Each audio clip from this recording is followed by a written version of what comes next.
veteran, NSA intelligence analyst veteran, and cybersecurity executive. Recently founded a new cyber company called Palantir. It's like Palantir on the side of the angels. Our slogan is, actually this is not an advertisement for the company, it's just what I'm already doing to protect your votes. Our slogan is, we make elections tenable. And that I'd like to start with a bit of a prayer, which is from an old bluegrass song. Oh Lord, please stop. Let me start again. That devil's train is long and black. It rides the rail of tears. It's headed for destruction now with a drunken engineer. Oh, see the greatness of that crowd that waits beside the track. They're leaving on that devil's train, and they ain't never coming back. Oh Lord, please stop that devil's train before it's too late, and teach them how to bow their heads before they seal their fate. The way to approach an NPA, a Republican, even a MAGA Republican, is like that. Is appeal to the core religious values that many of them have abandoned. And that's how we win in Pinellas County in District 13. That's how we have to do to win. Now I'm going to get to more of a briefing than a political speech, because what I'm actually doing, and not just talking about doing, is what I think should be a consideration when you decide who to vote for in this primary. This is a picture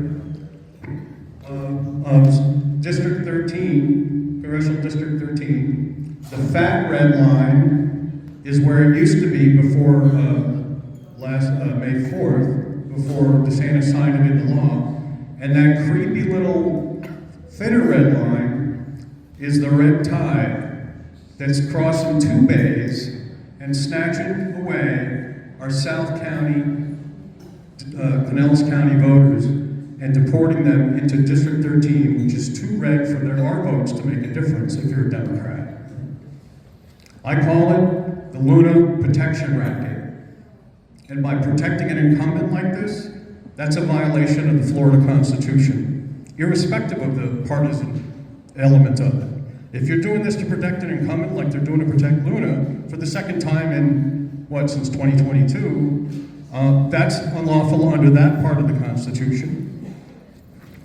And so, at 11 o'clock on May 4th, about a few hours after DeSantis signed it into law, I filed my Stop the Map lawsuit, and I passed some of the briefings out on this. Liccione files emergency lawsuit to stop DeSantis Luna protection racket, double-cross gerrymander, bring our voters home, and leave Pinellas alone.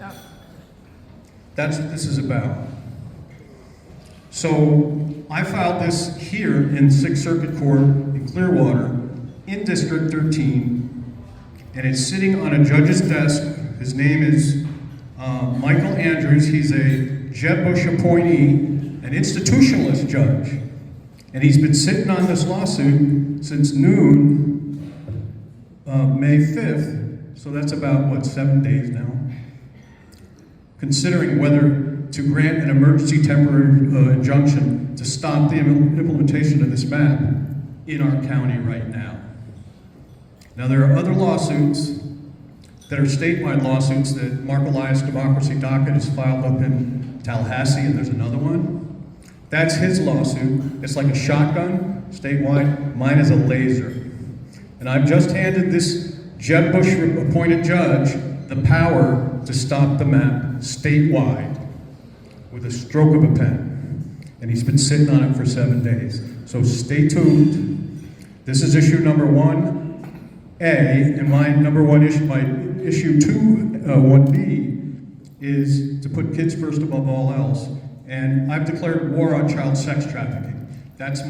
Was my first initiative. It's up there on my website, johnforpinellas.com.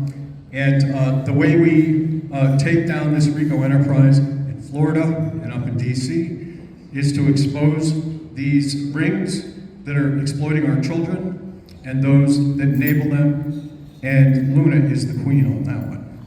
So thank you. Appreciate you. Thanks for coming out.